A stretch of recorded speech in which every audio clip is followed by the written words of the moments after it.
Hello there, and welcome to Tales of the Force, a place for fans to tell their Star Wars stories. Joining me today is Ron. Ron is a 20-plus year Star Wars fan and co-host of the Pod Awakens. As a former pro wrestling and football commentator, he now uses his love of being behind a microphone to spread his passion for a galaxy far, far away to fans old and new. He hopes to create a fair and accepting place for Star Wars fans from all walks of life to come together. Don't forget, this is Ron's personal story.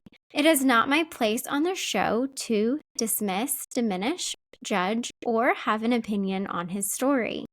Any views, thoughts, or opinions expressed are his own. Any comments on this episode and story are expected to be respectful.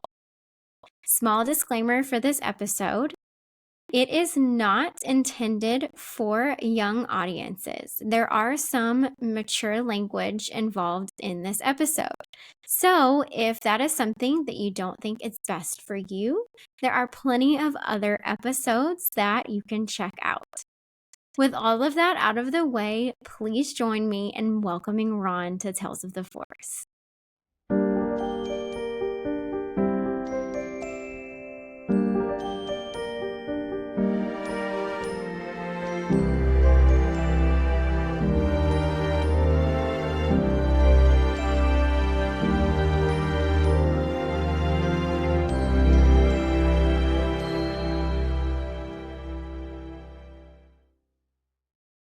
Hey, Ron, how are you?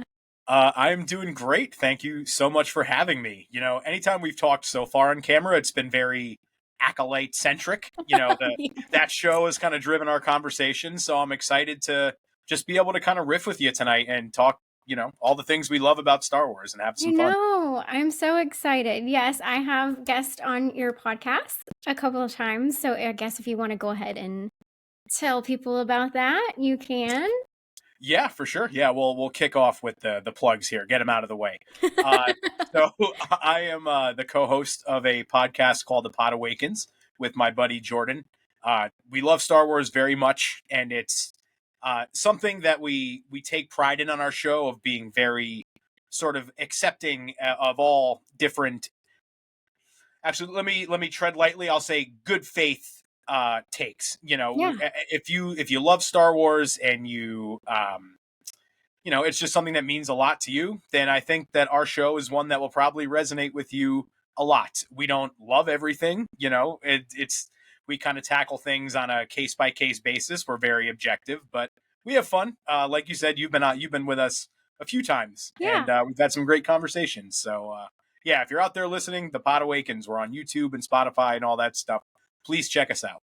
Yes, I can say definitely it is a fun podcast because I do love that you are talking about things and you focus more on like the positive things and what you enjoy, but you are also okay if there are some fair and honest critiques that aren't like hateful or, Mhm. over the top or toxic or that sort of thing. So, Yeah, we're in this like weird kind of time now where it's become like, the fandom wars, and yeah.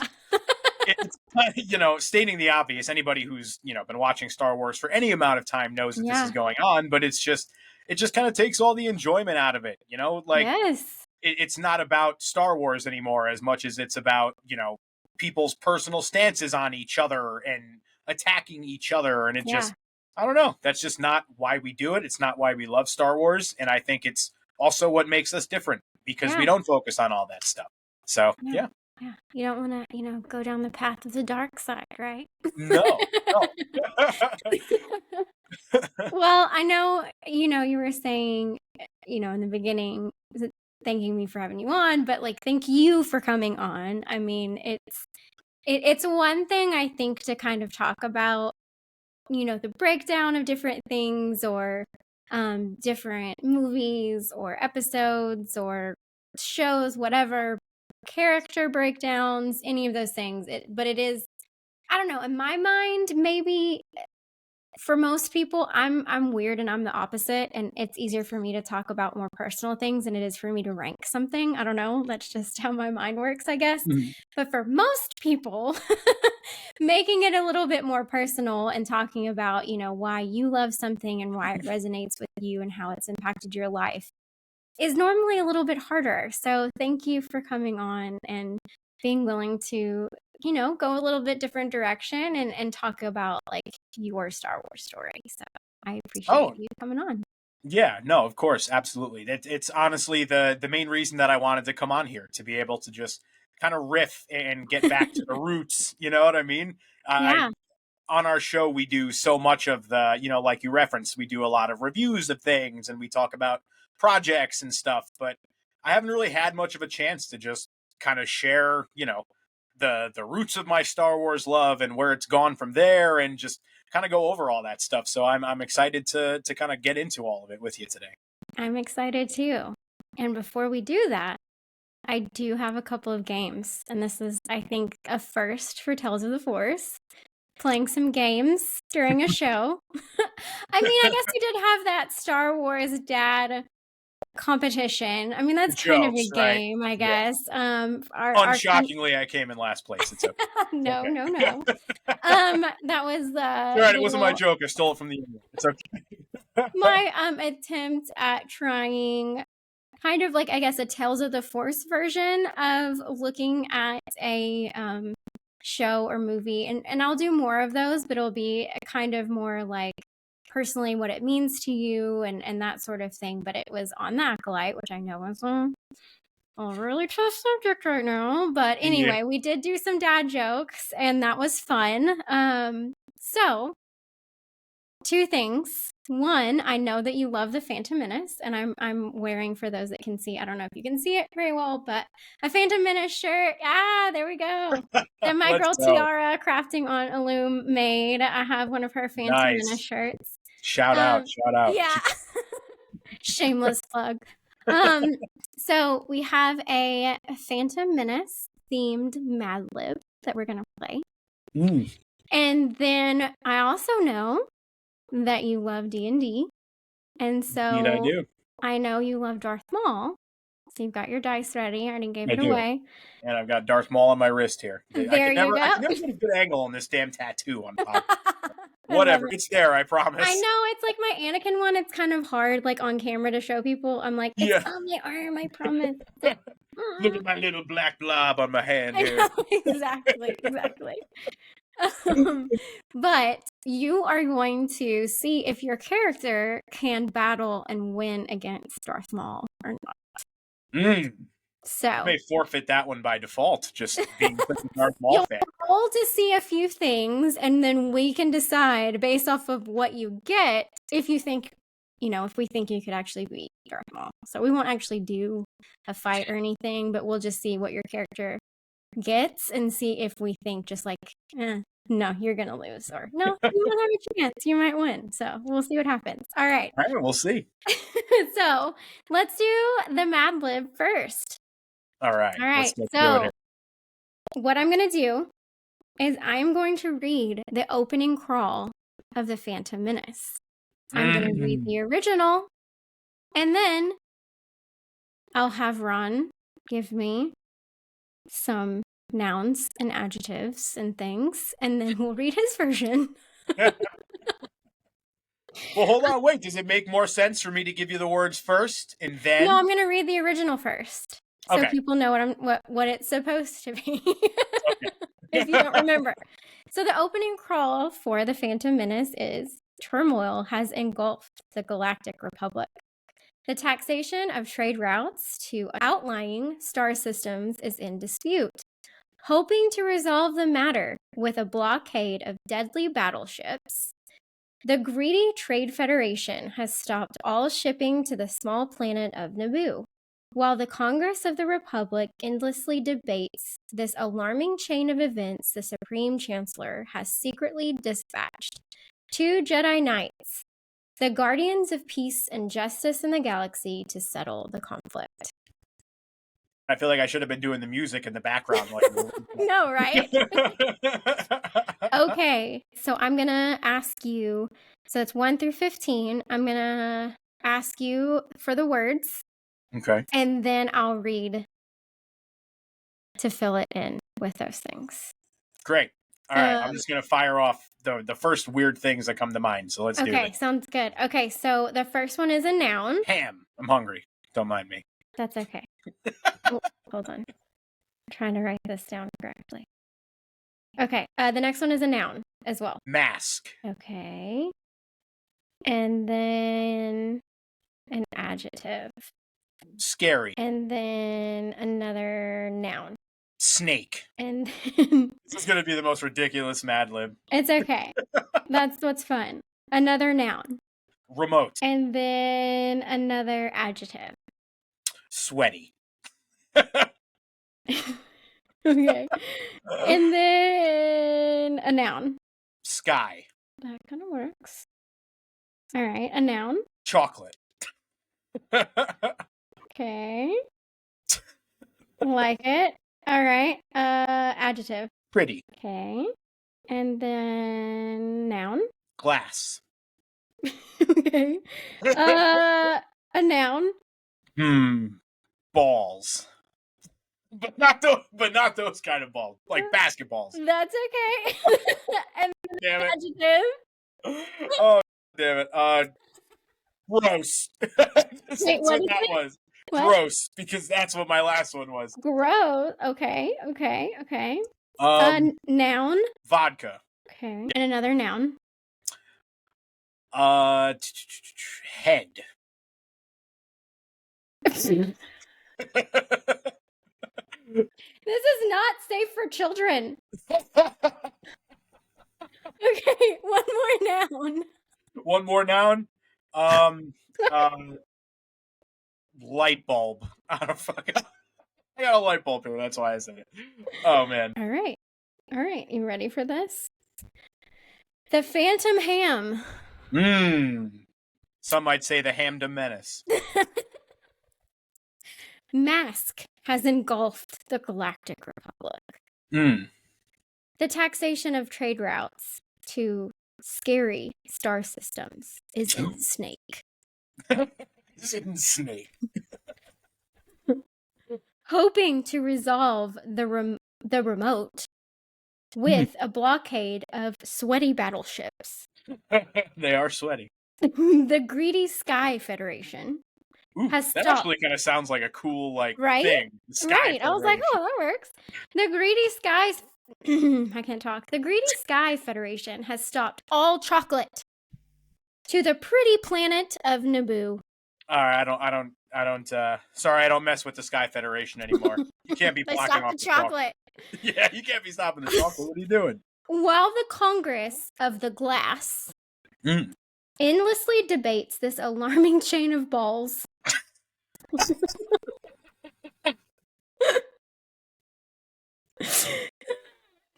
The gross chancellor has secretly dispatched 2 Jedi Knights, the guardians of vodka and head, in the galaxy. Those are my kind of Jedi, man. I tell you what. To settle the light bulb. I guess how many Jedi does it take to settle a light bulb? I don't know. Maybe 2. 2, no more, no less. Wow. That was your instead of the Phantom Menace, the Phantom Ham. Interesting. Yeah, we started off a little shaky, but I think we really brought it home with head and vodka at the end. It's what the Jedi are best at. You must go home and rethink your life. No. Yeah. Yeah, literally. Okay. On that note, are you ready? Anybody's still listening? Right? See if you can defeat Darth Maul. All right, let's do it. I got my dice here. Yes. Do you have a D10? I do. We're going to use a D10 to see 1 out of 10 what numbers you get for strength, dexterity, constitution, intelligence, wisdom, and charisma. Okay. All right. So roll for your strength. Okay. My strength is a 7. 7? That's not bad. Not too bad. All right. Roll again for your dexterity. 9. Okay, all Oof, right. we're killing it. Constitution. 6. Okay, still not bad. Let's see if you're all strength and no smarts. Yeah. Intelligence. Also a 6. Okay. Wisdom. 1. Not very wise. It's okay. You will not confuse me with Darth Plagueis anytime. Yeah, there you go. Charisma. Last one. 10. 10. Nice. All right, so coming in strong. All right, let's see what armor you get. Okay. Roll your d20. D20. Okay. 8.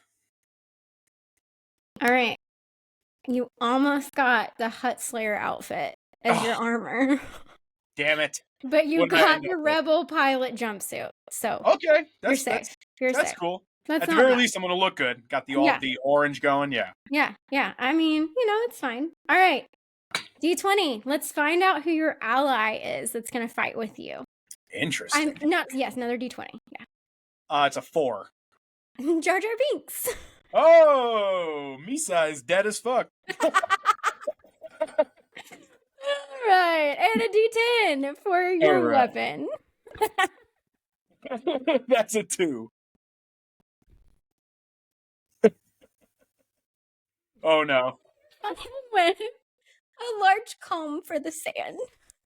All right, we are very dead. Okay, good to know. Right, one other D10 for your power. Okay. 5. Jedi mind trick. Okay. I don't know. What do you think? Kill me in Jar Jar Binks. Okay, I mean your intelligence is pretty high. Your charisma's a 10, so you might convince him to not kill you. That's what I was gonna say. I got kind of like the D&D Warlock thing going right now. You know? I mean, wisdom's a 1, so that might be why you brought a giant comb to comb the desert. Jar Jar Binks to fight Darth Maul. So that would, But your intelligence is a 6, strength is a 7. I mean, I think you've got a chance. Less than 0. I think, until I rolled the 10 in charisma, I was a little worried. But I think that combined with the Jedi mind trick, I think I may have a slight chance of leaving there with my head. So I'm feeling good. It could have been worse. You could have gotten nice noodles. I could have. I'll take my chances with what we got. And actually, getting the mind trick and a 10 in charisma actually works out pretty well. So I think you have a chance. You could run away, maybe. Or convince him to run away. One of the two. One of the two. Okay, guys, y'all listening, you have to let us know. Do you think with this will he be able to fight Darth Maul and survive? I mean, maybe not beat him, but maybe escape. I really think Jar Jar's is the X factor here. If for no other reason than he can just be kind of like the cannon fodder. Maybe. Poor Jar Jar. Although I'm probably slower than Jar Jar. R.I.P. Jar Jar. So eventually I would be dead and Jar Jar would get away. Run away. Yeah. I'm just kidding. Jar Jar is the Sith Lord you're looking for. Bye. Yeah. Literally. Okay, so the fun things out of the way. Not that the rest of the conversation isn't fun, but now let's hear your story. I thought that was pretty fun. Pretty fun. No, that was good. That was a nice little icebreaker to get us warmed up here, for sure. We're warmed up. We're shaking the arms. We're rolling the dice, drinking the drinks. We're warmed up. Okay. We're good. So, we already know Phantom Menace. Mm-hmm. Favorite movie. What got you into Star Wars? So it was the Phantom Menace in general. So I am 32. My birthday just passed. Happy birthday, late. Thank you. Yeah, it was the 19th. It was just earlier this week. Oh, nice. Well, happy birthday. Thank you. So you're a couple years older than me. Do I have that right? Yes, I am soon to be 35. So. Are you a Leo as well? No, I am a Libra. Okay. Cool. So, but you definitely remember then during that period, the marketing for the Phantom Menace was just everywhere. they definitely had like Phantom Menace toilet paper. Like Yeah. it was everywhere. And I remember going through the grocery store with my dad, and I saw my guy here, Darth Maul, on a bag of Lay's potato chips, like the most random, obscure like thing, just going through the aisle, and I saw him, and it just caught my 6-year-old eye, and I was like, "Who is that guy?" I had no clue about Star Wars or anything like that up to that point in my life. Actually, that's probably a lie. I think I probably knew, like, I'd probably heard of Star Wars. It Yeah. was just such a cultural thing that I'm sure I had probably heard it, but it never really kind of resonated with me until then. So, You know I what's so funny? Not to interrupt you, no, but you're good. like You're good. I literally just talked to David from Tales of the Fandom. Hmm. And we were talking about like entry points into Star Wars. And he's like, I'm waiting for a person to say, I got into Star Wars because of all the cereal, the Star Wars branded cereal. Yes. We got potato chips. Well, you got. I mean, I was gonna say we're close. It's basically yeah. Anyway, I had to say that because it's just like wild. Anyway, keep Yeah, going. the marketing worked on me, so I'm sure I'm not alone. So all those dollars that they spent getting this movie out there definitely paid off. But so I made my dad take me to the movie. It was probably like a week or two later. My brother and my sister didn't give a crap about it. My dad didn't really give a crap about it, but it was the first moment in my life that I can remember being like in awe of something. Like I just remember just sitting there. It's the first conscious memory that I have at a movie theater. Like I know I had been to other movies like younger and stuff, but it's the first movie that I can remember actually sitting in and just being like dialed in the whole time. I was just enamored from there. And that's really what kind of laid the foundation. It's why The Phantom Menace is still my favorite Star Wars movie to this day. It's still why Maul is my favorite character to this day. So that's definitely what kind of laid the foundation over the years for sure.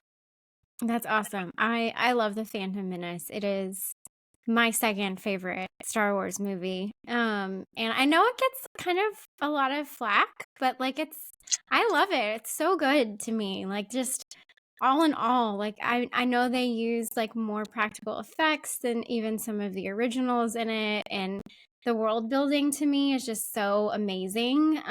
Especially like for me growing up on the originals, I wanted to know more, and I wanted to see, like, I don't know, like, even though I didn't read the books when I was a kid because I was so young, I always kind of imagined Alderaan as this, like, beautiful, amazing place. You know, how Mhm. Leia, in the little bit she describes it as, like, we have no weapons, or we have, it's a peaceful place or whatever. So, like, I envisioned kind of like what Naboo is Mhm. in my, Yeah, like, yeah, like childhood this mind. lush euphoria with like all Yeah. the greenery and stuff. Yeah. Yeah, and so getting to see that on screen was just like you're saying, it was just so enthralling and so cool, and I don't know, like it just was like, wow, these are the Jedi that, of old, that kind of like old Ben Kenobi's talking about, and they're fighting, and there's somebody with a lightsaber that's The like a du- double blade. Yeah, and all the things. And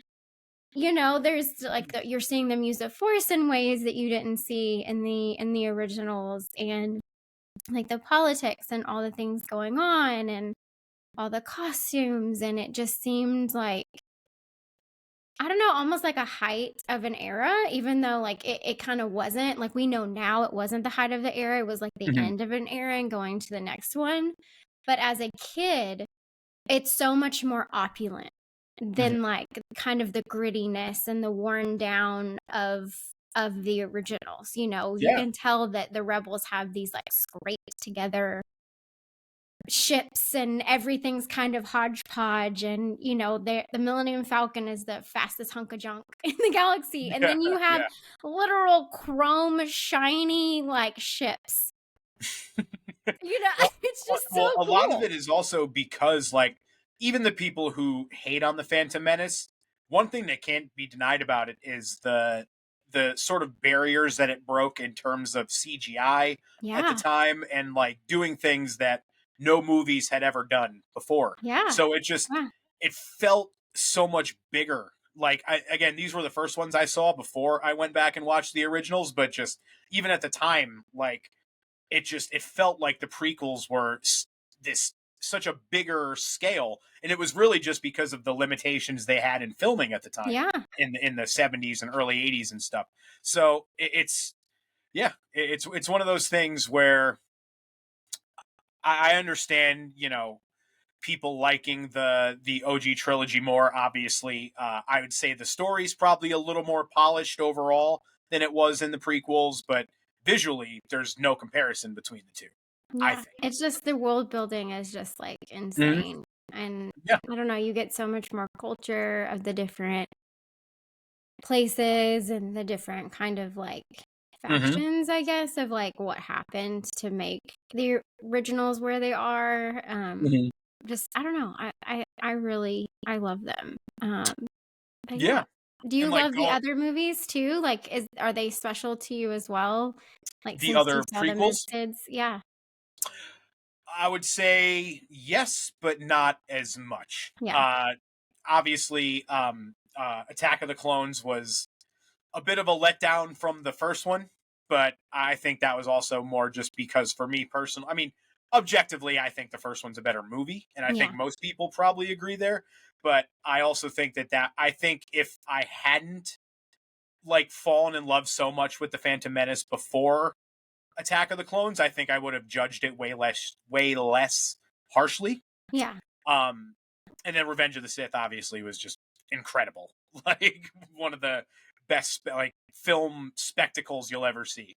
So that one's probably number two for me of my overall Star Wars movie rankings. So that one still holds a very close spot in my heart as well. But nothing will ever top Phantom Menace. I even because of the personal connection I have to that movie, I even give a lot of the crappy parts of it a pass. Like the pod racing scene, for example, it's a very hit or miss scene with a lot of people. I'm Oh, like, I love it. give it to me. Yeah, every I time I'm love it. watching I that mean, film. seeing it when it was re-released, like I feel like I'm still on the edge of my seat every time I watch it. Like even though I Yeah. know what's going to happen. So how was that for you? Speaking of it being re-released, going back and seeing it in theaters, was that just like all the nostalgia for you? Oh yeah, yeah. It was very trippy. Um, I had wanted to be able to see it at my childhood theater, the one that I saw it at for the first time, but it closed recently, and it was just like, ugh. So I had to go see it at a Cinemark. But it definitely brought back a lot of that old kind of magic in a way. I've seen the movie probably 100 times since then, but this being the first time that I've seen it again on the big screen since then, for the May 4th release this year was just it definitely brought me back. Definitely like the movie hit me a little differently than the other 100 times since that I've watched it on home video and stuff. Yeah, it definitely hit for sure in Yeah. a very nostalgic kind of way. Yeah. And I don't know, I'll see what you how you feel about this, but I think for me when I watched it, and we've talked about like the fandom and kind of the state of the fandom, and I don't want to focus on that too much because I want us to focus on like the positive things. Yeah. But it made me think about that again in another way. So like I watched that. It brought me back to like a kid. It brought me back to seeing that again for the first time as a kid and how all of the adult like criticisms that sometimes we go in to watch things kind of just like went out the window, and Mhm. I just enjoyed it. I mean, I died laughing at Jar Jar. I mean, I've always loved Jar Jar, but like, it just it made me feel like a kid again. It really did. Like my 9, 10-year-old self that saw it for the first time. And so I left that, and then they did the longer trailer of the Acolyte at the end. And I left that thinking about just the awe of seeing Star Wars as a kid and how Mhm. Lucas, like, that was kind of his target audience. Like, if adults liked it, great. Like, he didn't really care. Like, he was making these movies and they were more focused towards kids. I don't think Yeah. in his mind he even thought that adults would like it their entire lives. Like No. it would be this thing that adults are on a podcast talking about Star Wars. Yeah. He'd be like, "Well, what is wrong with you? Like, get a life, go do something else." Like, you know, I mean, I don't know if he'd be that harsh, but you know, Well, um, to some he would be. yeah, To some people in yeah. It's particular, he just would like be. one of those things where the phenomenon of Star Wars is crazy, and I go back to, the loudest voices during the prequels were the very critical film critic type things, Mhm. and yes, we can look at, and I don't think there is anything morally or objectively wrong with like saying what makes a good movie and then let's Yeah. critique it based off of that. I just don't do that with Star Wars. I don't know why. I just don't. And seeing the Phantom Menace again in theaters reminded me why. And it is just the mind of a child, just the no expectations, the fun of watching Star Wars, of enjoying the story, of seeing a world that is literally in a galaxy far, far away. It's nothing like here, but reminds us of things that we should maybe apply to the real world that can help us be better people. And I don't know, like that was the biggest takeaway like I had. Did you have anything like that? Like rewatching it in theaters? A bit. It definitely, one of the takeaways that I had is that we are very desperate right now for another Star Wars theater entry. Like, I feel like the sort of conflict between the fandom and how it's evolved into this like big political thing, like it's always been there, but I feel like since 2019 and Rise of Skywalker is when it's really kind of amped up. And I feel like if once we get this like this Mandalorian and Grogu movie in the theaters, and if it's this big cultural event in the same way that the OG trilogy was and Phantom Menace was, even despite the detractors at the time Yeah, and stuff, yeah, I just think the Star Wars fandom is very much in need of something like that, something very communal that's going to bring everybody back together and remind everybody just why we love this shit to begin with. yeah, And I think the theaters are a big part of that.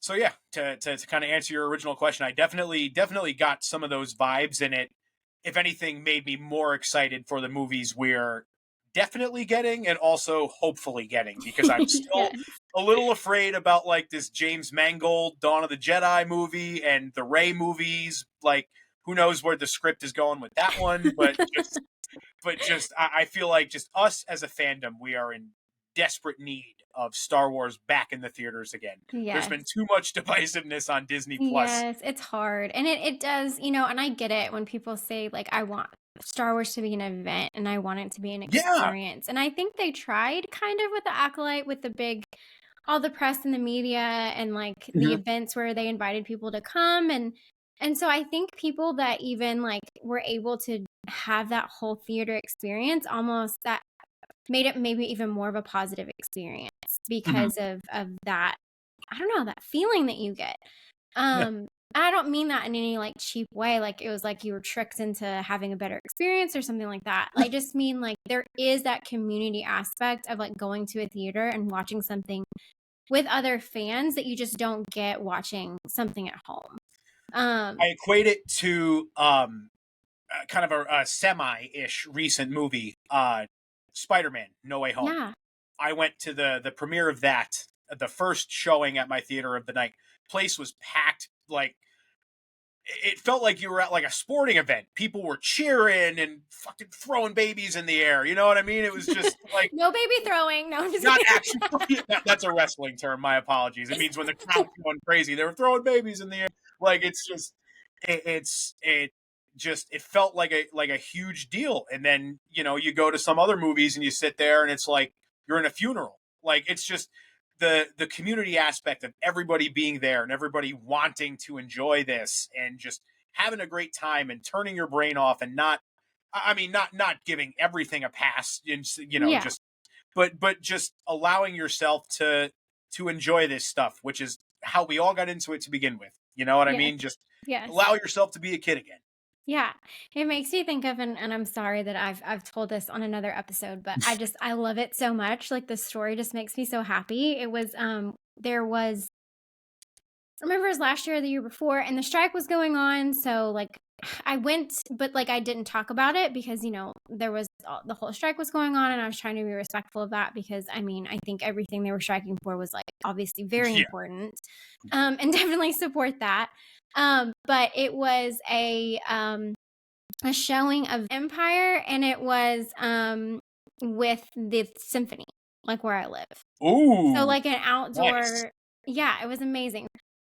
Well, we're watching this, and the first time Vader comes on screen, I kid you not, like, I'm in, like, one of the first, like, few rows, like, I just got really lucky and was able to get really good seats, and there's this kid, also in the front. I mean, this is like they expanded it since then, but at this point in time, I think it was 14,000 people could Okay. be in this outdoor, like, it's the big concert venue where I am, but it's, like, Gotcha. outdoor. So there's, like, Okay. and I don't think it was sold out, but it was pretty packed. Damn. And so in the front towards the screen, this kid, maybe like 9 years old, stands up on his chair. And I mean, they're like the folding chairs and just goes, "Yes, Darth Vader," and just like screams, and everybody just loses it. Like, it was like the first time he comes on screen and he just loses his mind. And everyone just got this reminder of,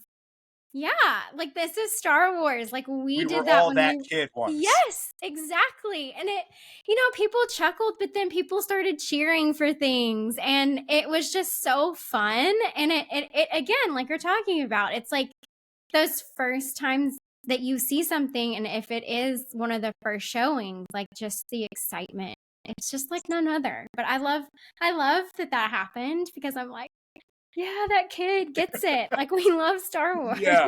It's coming up the right way. Yeah, Yeah. exactly. It was amazing because everybody saw him because he was like in the front and it was so good. That's awesome. That's But awesome. with Star Wars and all of the stories that are spanning it, is there any characters besides like Darth Maul or Darth Maul? Like, is there a reason why you really like love that character? Have any of them kind of helped you through life as you've gone from kid to an adult with Star Wars in your life?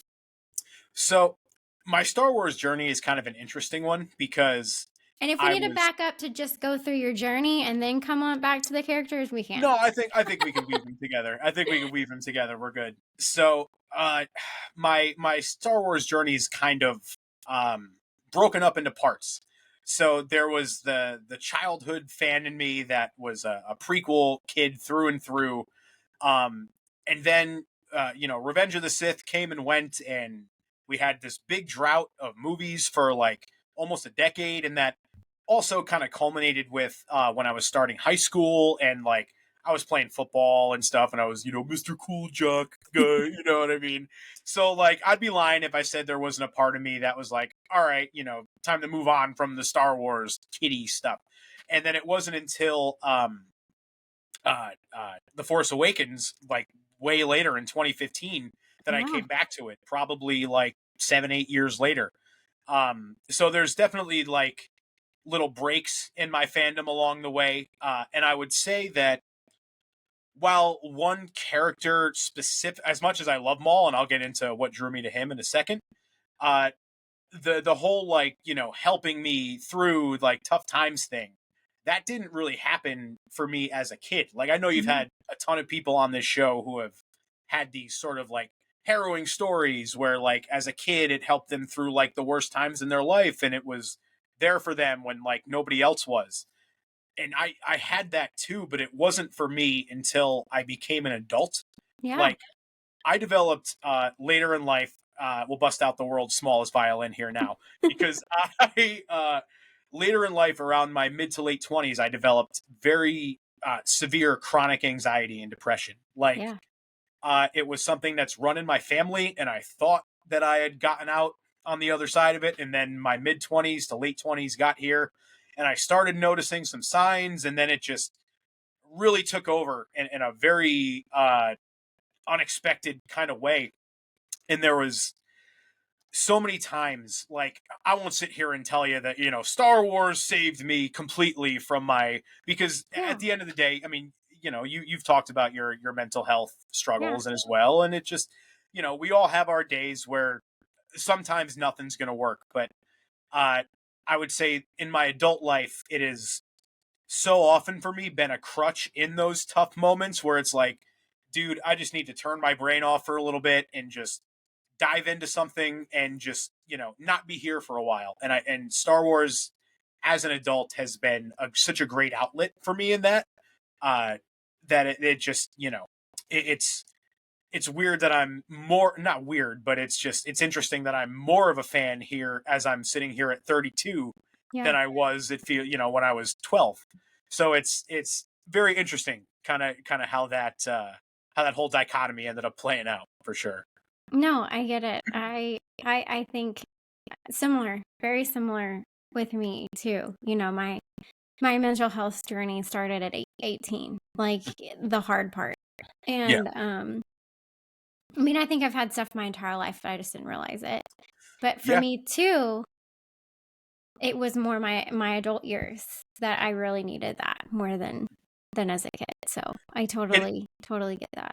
it is crazy too when you go like when it develops later in life and then you look back on your childhood and things that like at the time you don't think twice about, but Hmm. like it's like, oh, that was a sign. Like I used to do Yeah. this thing when I was a kid where I would just like my hands would just shake, like, and I ended up growing out of it as a kid. um but now it like in my later years it's kind of like not to the extent where it's like I have to do it or anything like that, but it's almost become like a uh, not a coping mechanism, that'd be the Yeah. bad way to put it, but like a physical, like, like tapping and like stuff like that. It's like an anxiety response. So Yeah. like there's so many things It's that like a you can. stim, you know? Yeah, yeah, yeah, Yeah. yeah, yeah. In a way, very much so. Like I like tapping the legs and doing all that stuff. Like it's something that went away for a long time and has come back kind of as an adult. But I look back when I was like 10, 9 doing this stuff, and my parents were like, "Oh, that's so funny." It's like, man, you should have got me on some fucking Clonopin or something. But anyway, but anyway, let's kind of you asked about if these characters in particular, Yeah. what kind of draws me to them, and I'll pick Maul just because he's my obvious favorite. And when I was a kid, it was very much a thing where it was just, oh, I saw him on the bag of chips and he's cool and he's got a double bladed lightsaber. Holy crap. You know what I Yeah. mean? Like it was very sort of surface level and just I thought he was cool. But when I came back to it and I watched Clone Wars all the way through, and when I came back was also right. I think I started. I'm trying to think. What when in 2015 did Force Awakens? It was May 4th, right? Wasn't it right in May? It was either that or was it around Christmas? Maybe. But either way, I remember shortly after I saw it was when I got on the Rebels train, and then obviously he had his story play out and that, and he's such an interesting and complex character to me. Like he's simultaneously the biggest failure in Star Wars, but also like the most determined, like Mhm. kind of character. Like even in the small victories he has, like in Clone Wars when he takes Mandalore, or like in Rebels when he finally convinces Ezra to look into the holocron with him, and he sees where Obi-Wan is on Tatooine, and he's like, I'm finally gonna get it, finally gonna get a little bit of revenge. He always ends up falling short of his main goal because of his hubris and his desire for revenge like blinds him. Yeah. Uh, with so many villains in like media today, even the most charismatic ones that you love and you think they're so cool, like 99 times out of 100, you're rooting for them to fail. You want the heroes to win, right? But with Maul, like by the time we reached the end of his story, it was almost like, God, just give the guy something. You know what I Yeah. mean? Yeah. Like, oh man, it was just, Because you kind especially, of see his story and you're like, wow, if you just had someone to help you heal a few things yeah, at some point, like you could have taken all of that energy and passion and done something great. He was just so hurt and so broken. And I think Obi-Wan almost like had so much empathy for him. at the end, It was like, it was this weird, like, he was this old, weathered, like on his last legs kind of, and Obi-Wan saw that. And it's funny because everything that Maul thought he saw in Obi-Wan in that moment, this old, broken down man, is actually what Obi-Wan saw in him. And it's exactly what he used to play to his advantage to basically one swipe him. Maul Yeah. took him lightly, and it ended up culminating in his death. And I think that moment in particular, the Twin Sons episode of Rebels that we're talking about, it is such a great encapsulation of Maul's character as a whole. Because there's that moment where he's in Obi-Wan's arms and they're talking, and he tells him that Luke is the chosen one, and he's going to avenge him for basically to take down the Sith, which is really Maul's kind of goal in that moment. He wants to get revenge on Palpatine and take down the Sith. And it's this bittersweet thing of like, yeah, the ones who took you down are going to be taken down themselves and you will be avenged, but you're not going to be here to see it because your desire for revenge and your hubris has led you here to, in this very moment, at your death. And I just feel like that in particular perfectly encapsulates Maul's entire journey. Like, anytime that he wanted something, that's what stood in his way. And just for it to like wrap up like that, it's just such a complex, awesome character. And just, in Star Wars, there's, I don't want to say most of the time, because there's a lot of complexity in Star Wars for sure, but it can also at times be very, the Force is the light and the dark side is the dark side. And like, Maul was one of the first ones that genuinely felt gray, even if he was always a villain and his actions were always bad. Like the end goal and all that stuff always felt very gray. So as an adult, that was something that when I came back into the series, really, I kind of resonated with. Yeah, I think there's so many lessons there that we can learn from Maul and how he kind of looked at things from a different perspective. And I think that's kind of where that sense of maybe like the grayness comes from, because he wasn't so like one-sided and it has to be the dark side. But I think, like you were saying, that revenge and anger was so clouded him so much that even though he had the openness for something else, it's like he still couldn't grasp it because he was so clouded by those other emotions. And it's a wild, because when you think of mental health and you think of like anxiety or whatever, a lot of that is processing our emotions, and like there's a scale, and I can't remember what it's called, but it literally seems like the Jedi code and the Sith code, literally, like how it is scaled, and it's like green, yellow, orange to like red. And it's where you start in a good place, and depending on how you're working through that, or starting at a bad place, getting to a good place, it's like, okay, so if you're here and then and then this happens, are you going to go this way or are you going to go this way? Kind of type situation. And I wish I could remember what it's called, but I can't remember what it's called. But it's like so interesting because it is very much like what Yoda, talks about, how fear leads to hate leads to anger leads to suffering. And so, with mental health and all of that, like, if anyone's ever been in any kind of therapy, like a lot of that is helping you work through those emotions and knowing, like, when I feel anxiety, I feel it in a certain part of my body. Like, I feel it in my chest. My chest gets heavy and tight. Same. Like it's a weird because like some people will be like, where do you feel this? And you're like, oh my gosh, I actually do feel that somewhere. And like anxiety, it's like here, right here.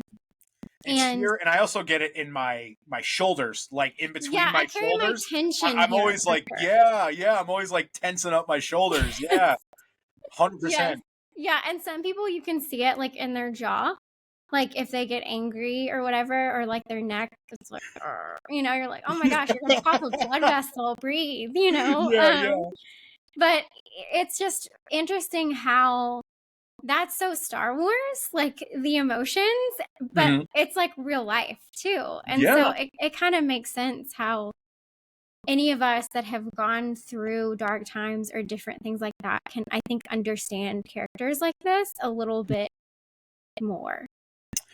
Yeah, yeah. There, it's like to what was the line in Joker? It's like everybody's one bad day away. Like that's kind of how it felt. Like maybe not so much. That might be a bad analogy for Maul actually, because he was always kind of destined to be bad. It felt like it was more you felt bad for him because of how much kept getting taken away from him. Like Yeah. at first, it's like okay, he's dead in the end of Phantom Menace, and that's like it. And then it's like, oh, he gets this second chance, and oh, okay, the Jedi take him out again. Oh, he's got Mandalore now. Holy crap! Oh, okay, here comes Palpatine to kill Savage and to just put him right back in his place. So Sam Witwer put this in a way that really like spoke to me, and it like instantly set the light bulb off. Um, the Greek god Sisyphus. Like, are you familiar with him and Not the? as much as I want to be with all the Greek mythology, but Mhm. anyway, keep So going. he's the one always rolling the ball up the hill, and it's always destined to come back, and he's got to go back down and do it again, and da da da da.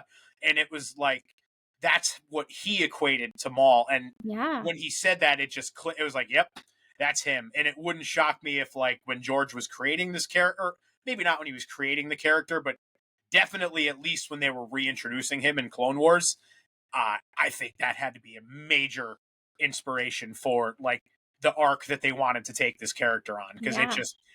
it felt like again he would have these little victories and he would get the ball a little bit rolling and then just boop, right back down and just it speaks to what I said before about he's the biggest failure but still the most determined maybe because every Yeah. time he started pushing that ball right back up the hill And until the poor guy ultimately he was so couldn't. used too. I feel like everyone that like helped him was really just using him. And I Yeah. think, maybe he realized that too at the end that like, hey, Mm-hmm. Obi-Wan here isn't actually using me. He's like telling me the truth. But like he was just used as other people's plans. And I kind of see him as like the opposite of Palpatine in a way of like someone that used so much hatred and suffering like but in a different way. It was like Palpatine was a one pulling the strings, but Maul is like the version of that same kind of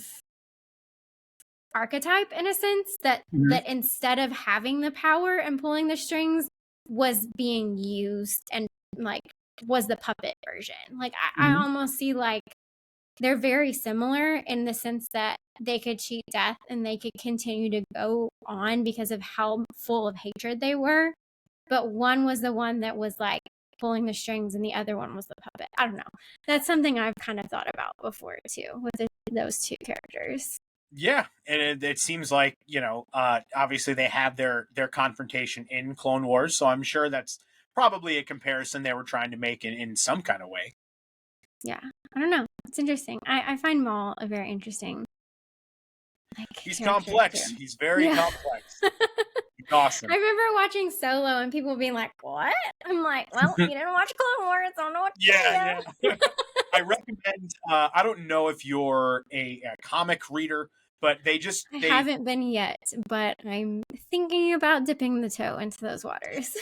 well, if you do, I've got a great suggestion for you because they did a 4 issue kind of mini run earlier this year called Darth Maul Black, White, and Red. They did one for Vader as well. Like Black, White, and Red is kind of like a Star Wars comic like thing where they release these mini character centric runs, and they did one on Maul, and it just they kind of touch a lot on the dynamic between him and Palpatine and how it's almost like an abusive relationship kind of thing where it's like he uh, emotionally beats the obedience into him kind of thing and Yeah. it just it felt very real, so I definitely recommend checking it out Yeah. if you plan Yeah. on dipping your toe into that Star Yeah, Wars I'll comic. add it to my list.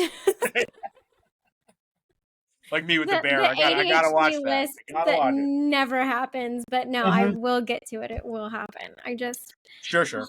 Man, I'm just like in this like weird place that I have these like, sorry, this is like a little off topic, but like I have these tasks right now that clearly give me zero dopamine to do them. And my brain is like, absolutely not, like, so I would much rather read comics or read a book Like, what do you mean, or like day-to-day tasks? Like, yes, like I have like paperwork I need to do. I have emails I need to send. I have like chores that I need to do. But like, so this is the weird thing. You might get this with like talking about anxiety, but like, so my ADHD says absolutely not mhm. on the tasks that I need to do that are not fun.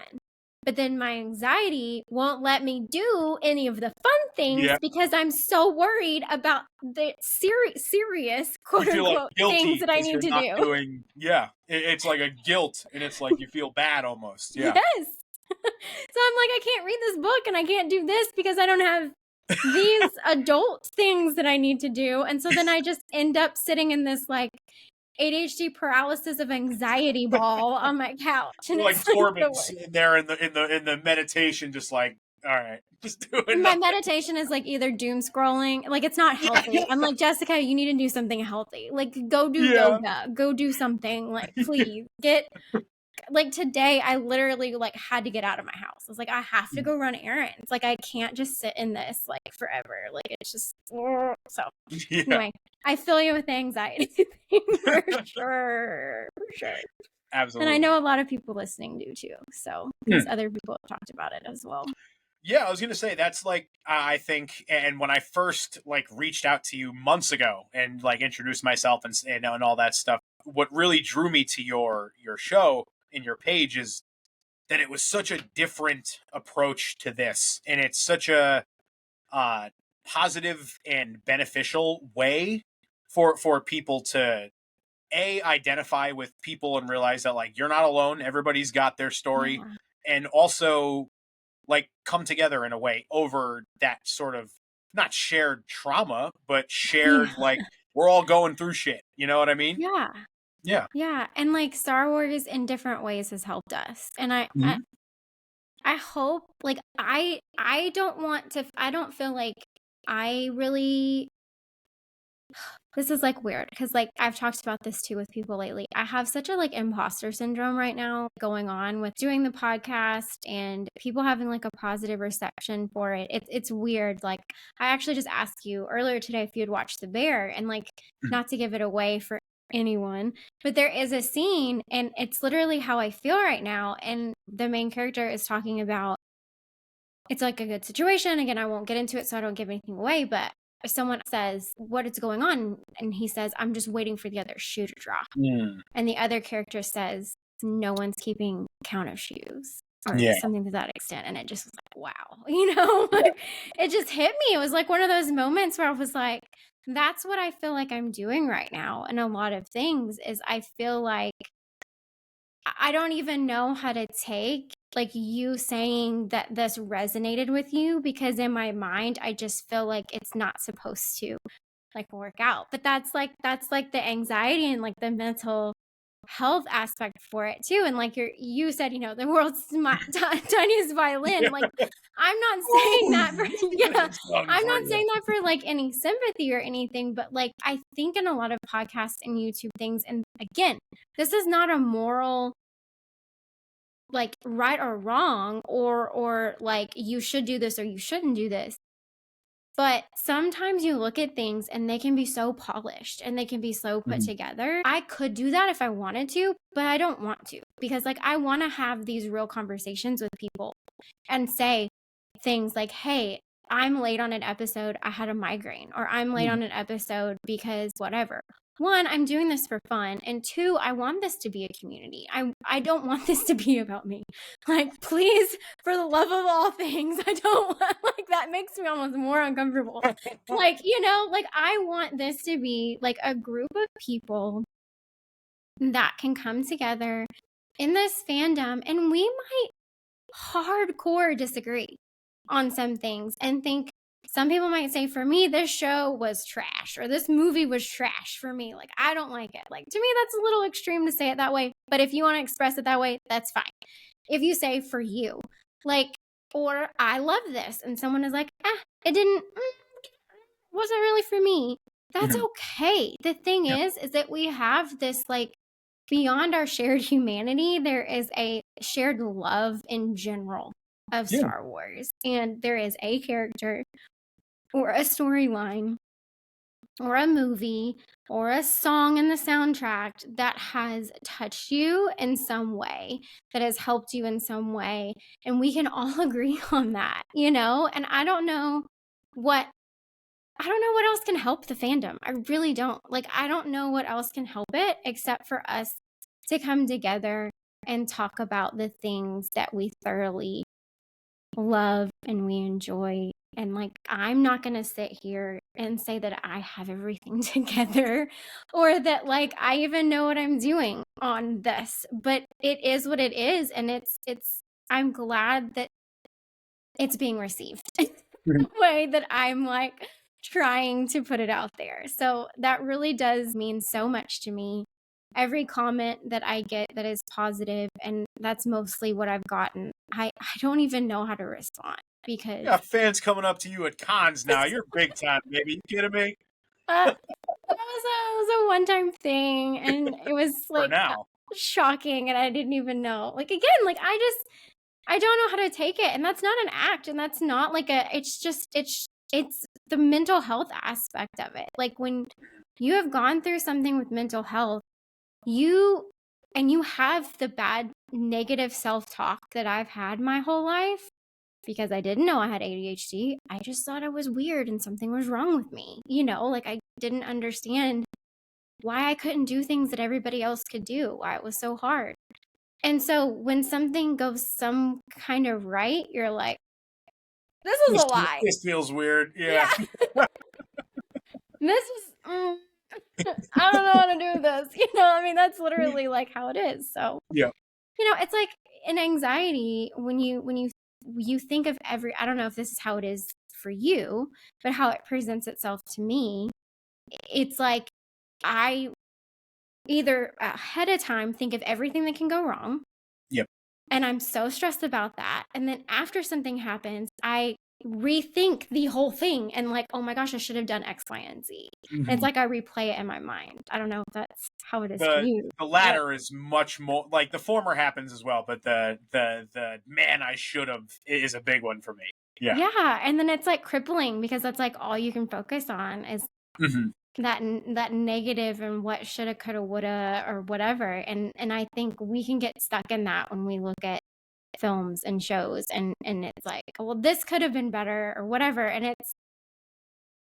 it's like how they say that, you know, in Star Wars too, not to be cheesy, but like that hope is like a little spark, or Mhm.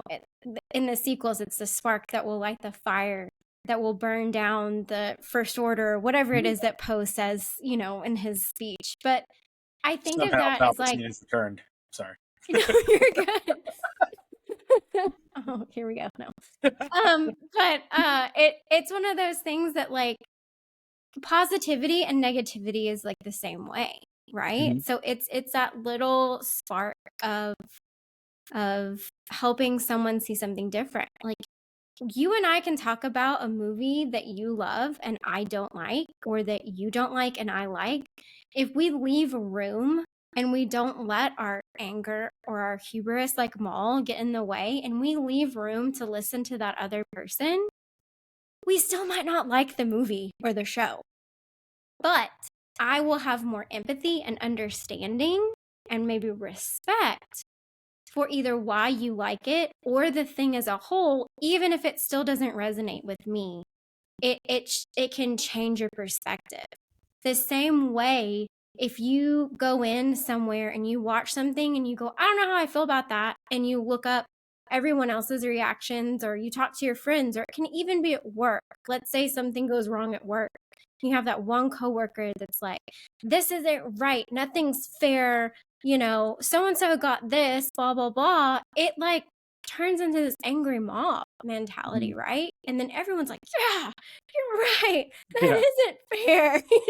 And it's like, so-and-so got a popsicle and I didn't, or whatever, and so we can choose to frame even our life, as cheesy as it sounds, one way or the other. Mm-hmm. And if we choose, I think, to frame it more positively, I'm sure you can attest to this, it helps our anxiety and things so much better. It does. It very much does. And as it relates to Star Wars, I still, even though it feels like more and more by the day, this sort of social media divide between the two extreme ends grows, I still hold on to the hope that fans like you and I and like my co-host Jordan and like the the ones who share that sentiment, everything that you just shared, I still firmly believe that we are the majority. You know, like I don't think the Acolyte got canceled because one group or the other was Yeah. opining for it too hard. Yeah. I think And I don't even think it got canceled. I think it just didn't get renewed. yeah. Like, and I know I'm not trying to be caught up on semantics, but like nothing else has been reported. Yeah. that Obi-Wan way. didn't get canceled, Boba Fett didn't get canceled. They just didn't Yeah. get a second season sort of Yeah. thing. But I just I do hold out hope that people who kind of share the sentiment that you just shared and that I share with you, I think we're still the majority. It's just about how do we like how do we Where do we go and how do we express that? yes, and how do we get rid of the identity that all of us are just this tribal hatred, whether you're toxically negative or toxically positive? Like, Mm-hmm. how do you get away from that and just attract the people that you want to attract and the people that you want around, the people who are having conversations like the ones we're having right now? That's kind of the big part of it. And I think that by just being yourself and being open and being honest, I think that's how you're going to do it. That's how you and I met, obviously, and that's how I Yeah. met Jordan. And that's, I think you get out or you get back what you put out there. So Yes. as long as you just, you stick to who you are and you treat everybody the way that you would like to be treated. Again, Mm-hmm. there's extreme circumstances and bad faith circumstances out there and stuff like that. But just in the general sense, if you just again, if you put out what you get what you put out is what Yeah. yeah. There we go. We are rocking and rolling. It's Yeah. so true though, because I think, and there's so many opinions too on like, so many people are like, I don't know, almost criticizing how people criticize things, if that makes sense. Yeah. And I'm one of those If people you that have a problem with this, then you're this. It's or just like wording or phrases. And I think it is good to think about that. I think it is 100% good and needed for us to think about the words and the phrases that we just throw out online, because yes, it is a screen. Yes, it's social media, but I'll say this until I'm blue in the face. There is another human being on the other side. Yeah. Let's say that someone says, I don't want to talk negative about Star Wars or anything. I just want to focus on what I enjoy. You don't know what negative or hard things they might have going on in their life. Yeah. And they literally cannot deal like they're with at their cap. more like yeah. And Star Wars is it's a fun place. That doesn't make them toxic positive. That just means that they're choosing that, you know what, I've got enough negative stuff. They might not feel like they can share that in the space that is social media. And so therefore, I'm just going to share and enjoy the things that I like. But then you have other people that their capacity for being able to, state a critique or something in a healthy way, they're able to express that. That doesn't make them, like you're saying, that doesn't make them negative or toxic or whatever. It just means that they're able to talk about that. Like I go through phases. Like there's sometimes that I'm like, I don't want to talk about what I don't like or what, like I'm not feeling that. Like I have enough depression or negative in my mind already. Like I don't want to focus on that. And then there's other days that I'm like, I feel comfortable to maybe express this once and then I'm done. Like I don't want to dwell on it. And so I also don't want us to get too quick to judge each other on how we feel like we can express those things in a Yeah. healthy way. What's healthy for one person is not always what's healthy for another person. So giving people the grace and the flexibility to say it how they feel like they can and to try to hear what they're saying and not put more weight or value or assumptions onto what they're saying. Mhm. I don't even know if I'm making any sense, but like on the flip side, also being conscious of what we say and how we say it. So it's like Yeah. a No, you're double-sided weird thing.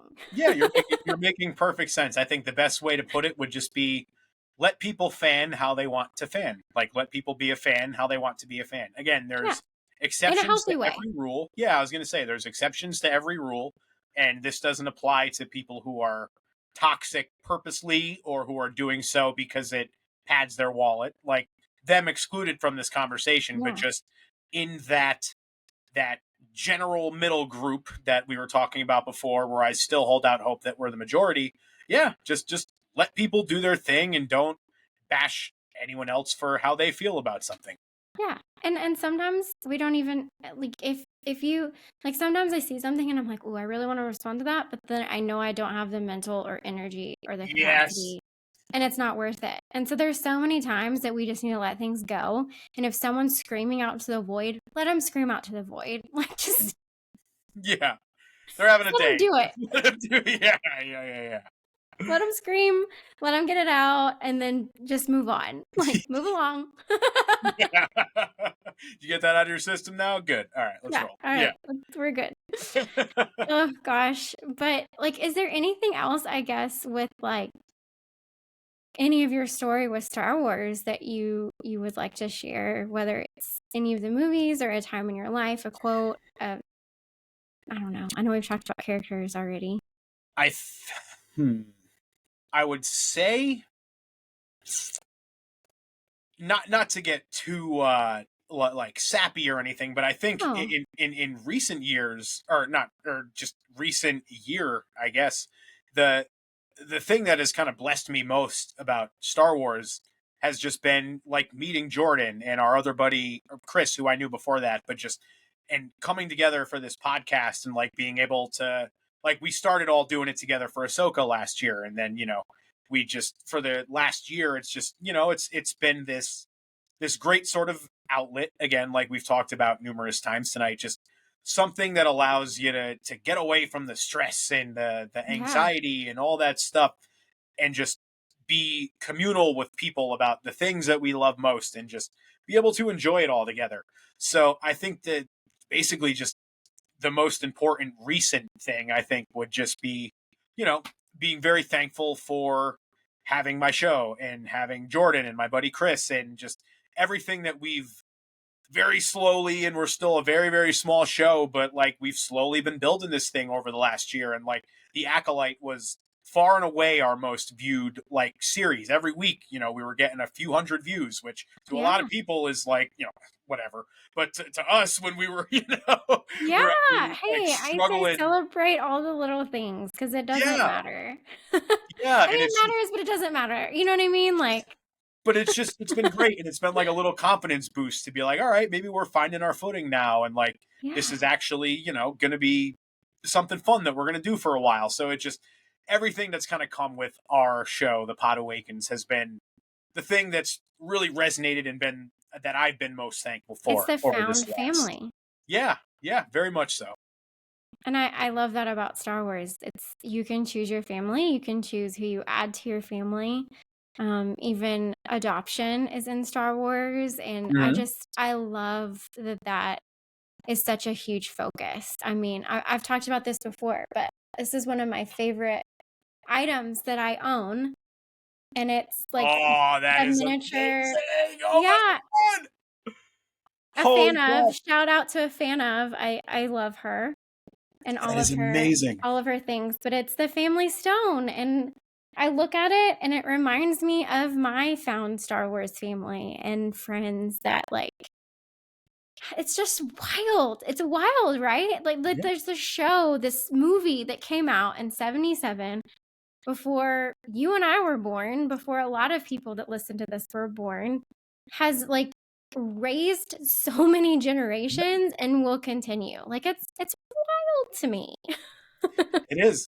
It is. It's one of very few like entertainment properties that have stood the test of time and can say that, to where it's like even we're talking generations, grandfathers are taking their grandkids, people who Yeah. saw it in 77 taking their, 4-year-old nephew to kind of repeat the cycle, you know what I mean, of Star Wars fandom. And it's ultimately why Star Wars will never die. And Yeah. that's a good Yeah. thing. And that's one of the things that why it has to kind of change and take risks and look a little different because each generation's a little different. I mean, animation was big for our generation. That's not something I think maybe previous generations would have No, really been that definitely not. interested in, you Yeah. know? And so I think we kind of do have to take it in stride with some of the changes because sometimes some stuff isn't just made for you. Yeah. I don't know how else to say it, but like sometimes stuff just isn't made for you and that's okay. And you might find it not great, but maybe somebody else did. And it's their Phantom Menace or it's their A New Hope. Yeah. And you didn't want someone to take that joy away from you. So like don't take it away from somebody else, you know. And that's a good message to put out there ahead of the next live action project we're getting, which is Yes. going to be Skeleton Crew, which is about a bunch of kids. It's going to be Yeah. a Goonies-esque. Ain't nobody gonna be bullying these kids. We're not gonna let it happen. No, I will. These I'll be child throwing up the actors. doors if that's the fucking case. Like for real. Like this is not a project that our generation should be like on the Pod Awakens. We are not going to cover Skeleton Crew the way that we covered The Acolyte. Yeah. Even though we always cover things in a fair, an objective kind of way. But there was, some problems that we had with The Acolyte from like a pacing and a character Yeah. motive kind of way that we're not going to be, this 10-year-old kid. It's really tough to feel like he's in the role. You know what I mean? Yeah, Like, yeah, but even in I will say this. Even in some of the harsher, maybe in my opinion, more toxic takes, and some of them straight up more toxic takes on more recent Star Wars things. I have not noticed like child actors being brought up, and I really appreciate that. Like I haven't noticed that. well, because Maybe they I'm almost missing it. killed Jake Lloyd, so hopefully they learn. Exactly, like Jake Lloyd. Not that you ever listen to this, but we love you. Like, Oh yeah, like what happened is not cool and it's not okay. And it's beyond not cool. It's just not okay. And, yeah, I hope that we learn from that. And I hope we have learned from that as a society and as a fandom. And we can continue towards a better path with this next show with more kids involved and learn that like yeah, it's just not a good thing to do. And even with adults, like yeah, think of Ahmed Best. Like yeah, love Ahmed Best. I hope I can meet him someday. Again, I've said it already. I love Jar Jar and my parents didn't like Jar Jar, but it wasn't they didn't like Ahmed Best or they didn't like they just were like, it's for kids. It's yeah, not for me, and they went along with their lives, like we still talk about it with the prequels. They're like, some of it was silly, is how they phrase it. They're like, some of it was silly, but like what that wasn't for me. That was for the kids. And yeah. it's cool. Like they move, it is what it is. And it's not like this harsh thing that people like that got. And so yeah, hopefully we can continue to move in that direction and keep it better and just Fingers continue to crossed. grow. I hope so. I hope so. Yes. And at the very least, if it continues to get, crazier and crazier, it just makes me more thankful for the friends that I have in this space who aren't Yeah. like that. You know what I Yeah. mean? It's just going to make me cherish them even more. So, Yes. Well, from your story, I guess wrapping it up, is there anything, I think we've kind of touched on it already, but is there anything that you hope people would take away from it? I would say just maybe not from my story in particular, because I feel like there's been a lot of stories on this show that have I don't want to say surpassed mine, but that have No. far more. They're all individual and they're all Yeah, important. I'm not self-deprecating. Don't worry. I'm trying to think of a way to put it. Like, I don't know if there's anything from my story in particular that I would hope anybody like would grasp onto outside of that. Like, Star Wars can be a great escape from your depression. But if there's Hey, one, if that's a there's great thing. That's a great thing. Don't discount that. That's a great okay, thing to well, take from it. Yeah. yeah. So okay, so then that, I guess maybe from my specific journey, that's what I would Yeah. want people to take. But just from this episode in general, I would just like people to remember what we actually said here about coming together and remembering why we all love this stuff and not treating it like it's this, the fandom menace. Not to steal a popular joke going around, like just appreciate each other, respect each other, and don't be a dick to each other. Like Yeah. that's it. My my husband actually has that cross stitched in our house. It literally says don't be a dick, and that's like, yeah, hanging up in our house. So It's a good message. It's a good yeah, message. it's a good solid rule of life. Like, if you're wondering, should I do this? Well, what are you being?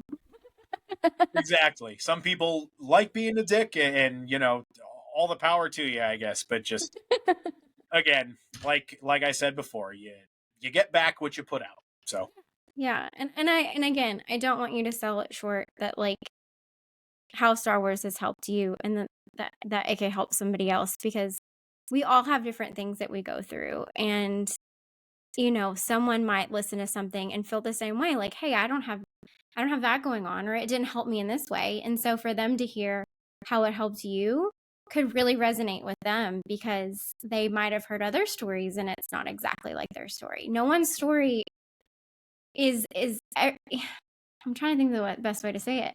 Everyone's story is unique. So no one's story is your story, but other people might have a similar story and need to hear yours. So don't sell yourself short.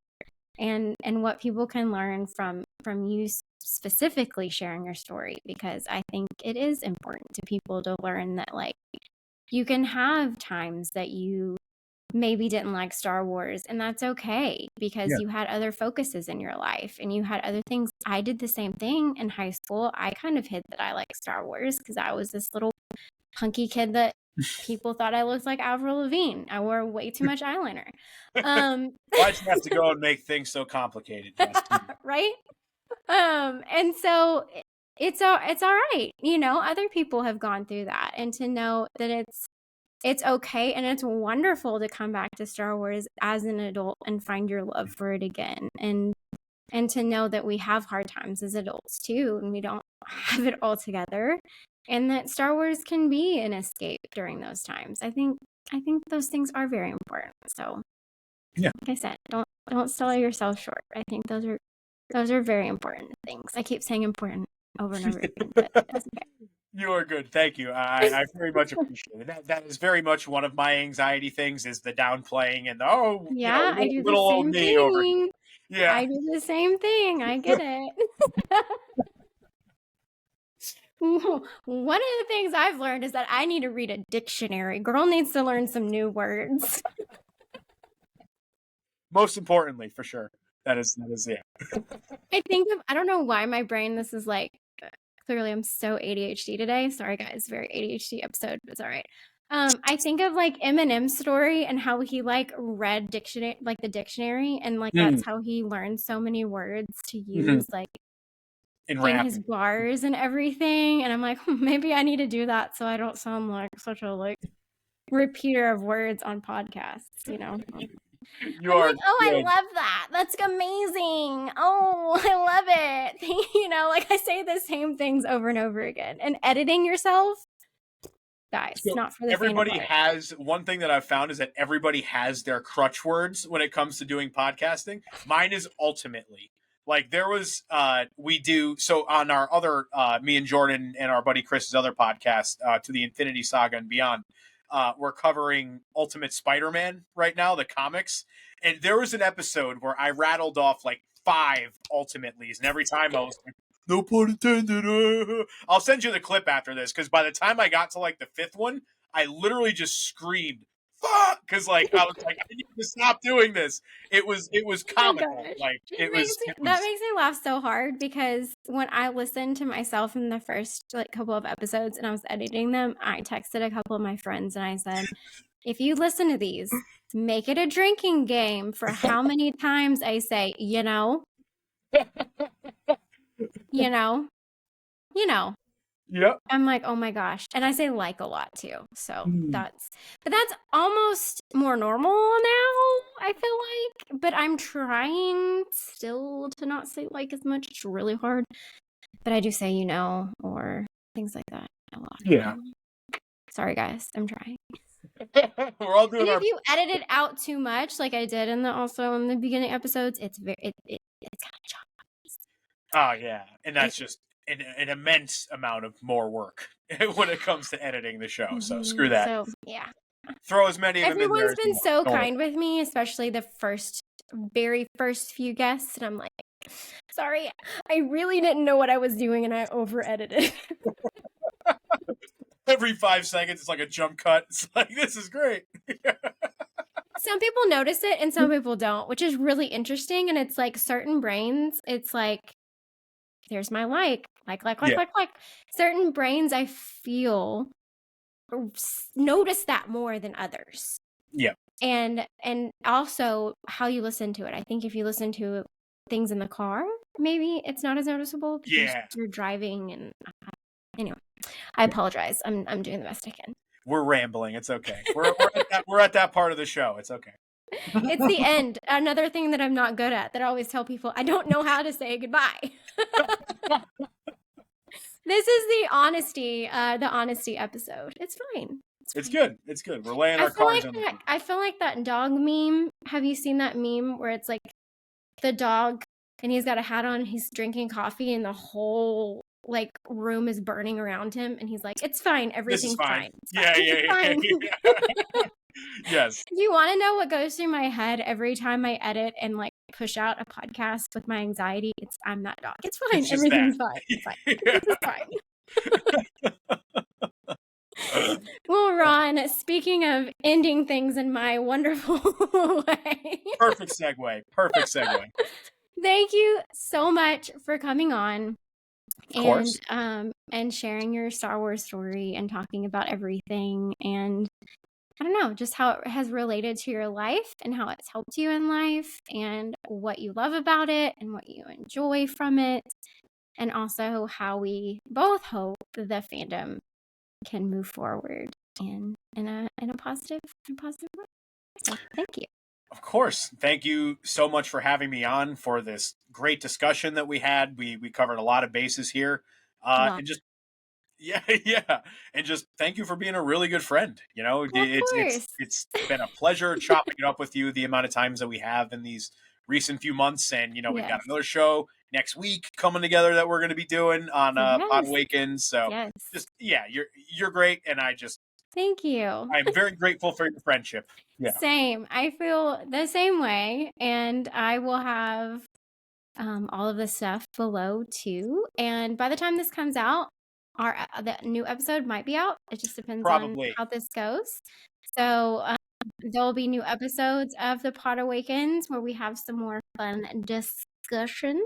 Yeah, going to be drafting lightsabers, our favorite lightsabers. We'll see how that goes because I am really bad at doing I still got to tell you the rules of that. Yeah, you're like, what is a lightsaber draft? But I promise you it'll all make sense when I explain. Okay, I trust you.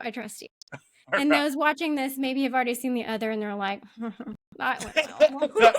Disaster, yeah. Hindsight is always 2020. Yeah. Anyway, yes, thank you. It has been a pleasure to get to know you as well and everybody else. The friendship that I've made through this podcast and everything has just been amazing. It is a bright spot in my life and everything just going on. Just, real world, getting to do this podcast has been amazing. And then also to meet people in real life at cons and different things has just been just unbelievable. And it's, people talk about how, and it's true, it is hard to make friends as adults, but when you have kind of like a shared interest already and you kind of have like a starting point, like, I don't know, it's easier to find your people. And It's a hell of a foundation for sure. Yeah, it makes it a lot easier. So Yeah. anyway, that being said, thanks again, Ron. And I know we will, I'm sure, talk again soon.